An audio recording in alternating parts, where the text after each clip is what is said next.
Good afternoon, everyone. This lesson is going through area and perimeter.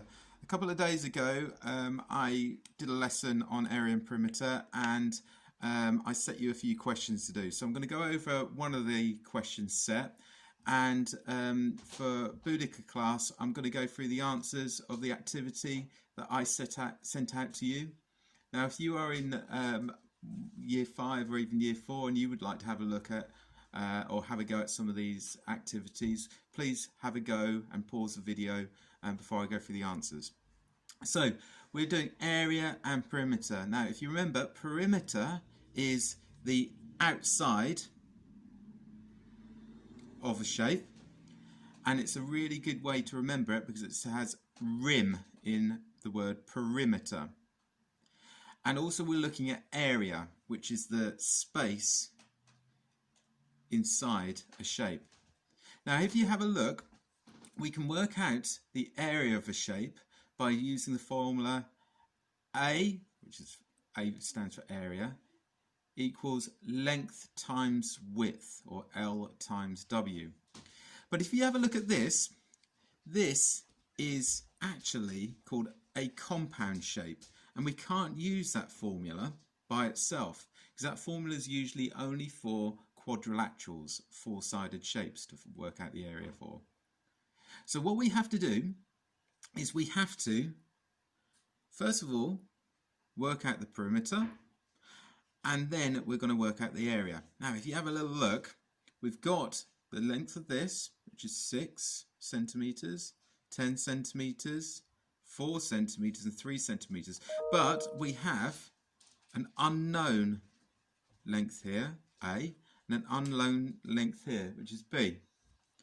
In order to work out what A is, we need to look at the other lengths to give us a clue. Now, I always say to my class, remember Boudica class, what is A? Is it vertical or is it horizontal?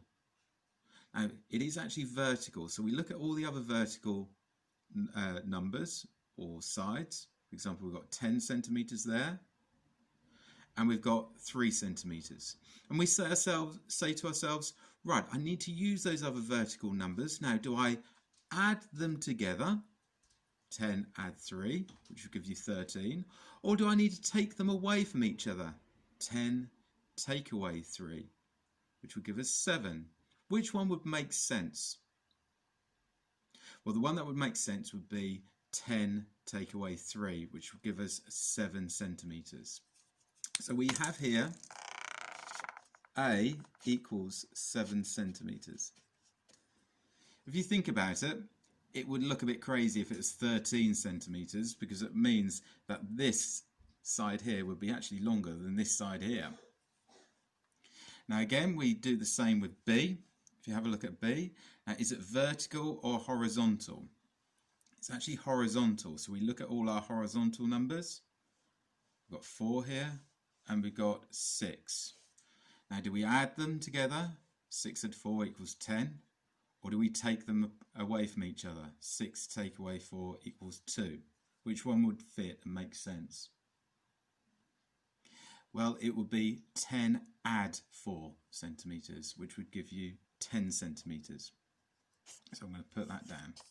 If it was 2 centimeters, it would be very small, and it would actually be smaller than this side here and smaller than this side, so it wouldn't make sense. So we've worked out A and B. Now we can work out our perimeter.